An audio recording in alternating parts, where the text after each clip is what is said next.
if you add to that accountability, when people know that you're responsible for helping them, necessity becomes stronger yet.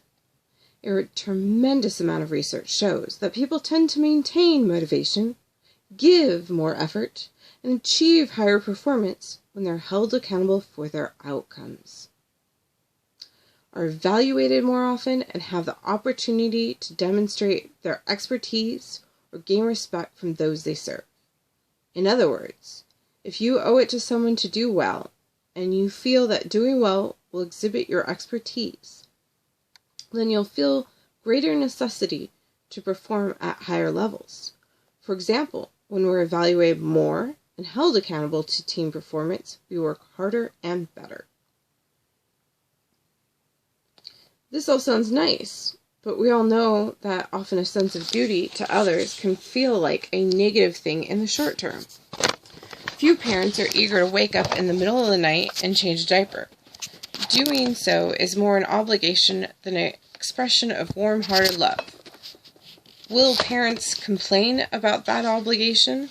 Sure, but over the long term, adherence to meeting that positive obligation helps make them feel like good parents, which is at least part of what motivates them to do it. In other words, the external demands we feel to meet our obligation in life can feel bad in the short term, but lead to strong performance outcomes later. I don't know that he had kids. Like, if a baby's crying at you to change the diaper, you will change it because that sound is just horrific. But, later in life, this might be, really applicable. Okay. It's hard for underperformers to see that obligations are not always a negative thing, which is why we found that underperformers complain more about their responsibilities at work than high-performing peers. Some obligations can naturally feel like something to complain about. A sense of obligation to family, for instance, might lead you to live near your parents or to send them money. This kind of familia duty might feel like a ball and chain to many, but meeting such dues also happens to correlate with positive well-being. At work, a sense of doing the right thing drives positive emotions and performances as well. Organizational researchers have found that employers who are the most committed, especially in times of change, feel that it would be wrong to leave the company in their absence if their absence would hurt the company's future. They often double down on their efforts to help their managers, even though it requires longer work hours. Duty to the mission replaces their short-term comforts. Because high performers understand the need to meet their obligations, they rarely complain about the tasks and duties they must perform to succeed. They recognize that fulfilling their role and serving the needs of others is part of the process. It's a positive thing tomorrow, even if it's pain now. It's these feelings that have inspired me to view my obligation in life differently. I've learned to adjust my attitude to things I have to do, to complain less, and realize that most of what I have to do is in truth a blessing. I learned that when you have the opportunity to serve, you don't complain about the effort involved. When you feel the drive to serve others, you sustain solid performance longer. Hopefully this works in the bedroom too. This is one reason, for example, why members of the military are often so extraordinary. They have a sense of duty to something beyond themselves, their country, and their comrades in arms. It's also why most high performers mention purpose as motivating their best performance. Their sense of duty or obligation to a higher mission, vision, or calling propels them through the hardships of achievement. In fact, when I talk with high performers, they regularly say they don't have a choice but to be good at what they do. They don't mean this as a lack of freedom, as in some autocratic leader or forcing them to do something. What they mean is they feel that it's necessary to do something because they've been called to do it. They feel they've been given a unique gift or opportunity. Often they sense that their performance now will affect their future and perhaps the futures of lots of people in profound ways. This sense of duty to a higher calling is almost ubiquitous when you talk to the top 15% of high performers. It is not rare to hear them talk about legacy, destiny, divine timing, God, or moral responsibility of future generations as primary motivators for their performance. They need to perform well. They say because they know they are needed. Who needs you? Real deadlines. Without a sense of urgency, desire loses its value. Why do athletes work harder in the weeks immediately before walking into the ring or onto the field? Why do salespeople perform better at quarter's end? Why do stay-at-home parents report being better organized right before school starts? Because nothing motivates action like a hard deadline. Real deadlines are an underappreciated tool in performance management. We'd rather talk about goals and timelines, setting nice-to-have dates to achieve those goals.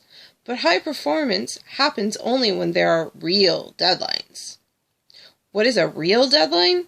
It's a date that matters because, if it isn't met, real negative consequences happen. And if it's real, benefits come to fruition. We all have deadlines in life. The distinction that matters here is that high performers seem to be regularly marching toward real deadlines that they feel are important to meet. They know the dates when things are due, and the real consequences and payoffs associated with those dates. But, just as important, high performers are not seeking to meet false deadlines. A false deadline is usually a poorly conceived activity with a due date that is someone's preference, not a true need with real consequences if it's not met. It's what one of my clients, a Green Beret, calls a circle jerk fire drill. That sounds really sexually inappropriate. I think you should rename that. Okay, here is how this distinction between real and fake deadlines plays out in my life. Whenever someone emails me a request, with or without a due date, I reply in this way. Thanks for your request. Can you give me the real deadline for this?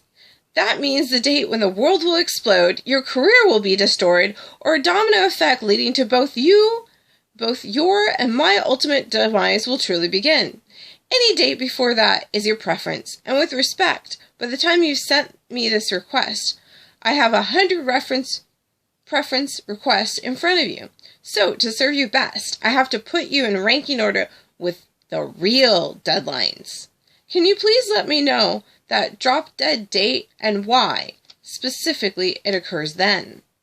From there, I'll decide the priority and coordinate appropriately with you, and as always, serve with excellence. Thanks. He's a little melodramatic. I mean, I like it, but, this does not occur as, professional. We're not supposed to use hyperbole when we're professional. Yeah, okay. I'm going to criticize him for the next 5 minutes, and then move on. So I sent this email because I know how quickly I can fall out of high performance by meeting other people's demands that aren't real demands. I'm a people pleaser. I'm a sucker for a distraction. Habits such as clarifying real deadlines are what make me, and every high performer I know, so effective. A recent survey of 1,100 high performers revealed that their underperforming counterparts get pulled into fake urgencies or deadlines 3.5 times more often than they do. High performers are more focused on doing what really matters when it matters. But that's not simply because high performers are superhumans and always focused on their own deadlines. In fact, for the most part, the real deadlines that high performers are marching to have been placed on them by others, by outside forces. Olympians don't choose when the games will be held, and CEOs don't set the quarterly demands thrusted on them by the marketplace. Left to my own devices, I probably would have never finished this book. Me too. But I know that at some point, if I didn't turn it in, my family would mutiny, my friends would abduct me, and my publisher would dump me. Sure, I missed a few false deadlines when I had set. But once there was a real deadline, when my publisher promised the book to retailers and my wife expected a vacation, bam, the words per hour increased exponentially. This isn't to say that high performers are driven to meet a deadline only by negative consequences of missing it. In fact, most want to meet their deadline because they're excited to see their work out there in the world, as well as to move on to the next project or opportunity they have chosen for themselves. I was eager to finish this book, not just because I feared the negative repercussions of being late. I was also excited to finish it so I could get the book in hands and turn more attention to my family by reaching more students with the message. This example illustrates another aspect of real deadlines that have inherently social deadlines. High performers are driven to get things done because they recognize that their timeliness affects other people. The reality is that when you choose to care for others and make a big difference in the world, the number of deadlines coming up at you will increase. Some might assume their time pressure makes people miserable, but that's just not what I've observed or what other researchers is finding. A recent study found that by having a deadline, not only did people focus more to complete the activity, but they found it easier to let that activity go and devote greater attention to the next activity. That is, deadlines help us get closure between activities so we can give our full focus on what we need to be working on now. Identity, obsession, duty, deadlines. As you can imagine, any one of these forces can make us bring up our game. But when internal and external demands mix, you get more necessity and an even stronger wind at your back. I'll repeat. The part about this being a sensitive topic. Lots of people really dislike necessity. They hate feeling any sort of pressure. They don't want internal pressure because it can cause anxiety, and they don't want external pressure because it can cause anxiety and real failure. Still, the data is clear. High performers like necessity. In fact, they need it. When it's gone, their fire is gone.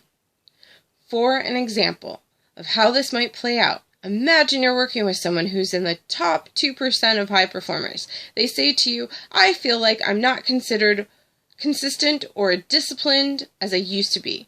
What would be your next move with them? Would you make them a personality test or a strengths assessment or go to the retreat in the woods? Maybe. I sure wouldn't.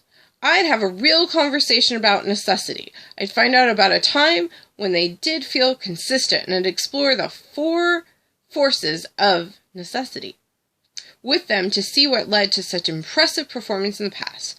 Then I'd cycle through those 4 forces again, so you can get the high performer more deeply connected to their hunger for achievement because of their identity, obsessions, and sense of duty and urgency. If they didn't have something they felt obsessed with, obligated to, or at risk of losing or missing out on, I'd have them find something to care about deeply. I wouldn't let them off the hook until we were clear about the 4 forces.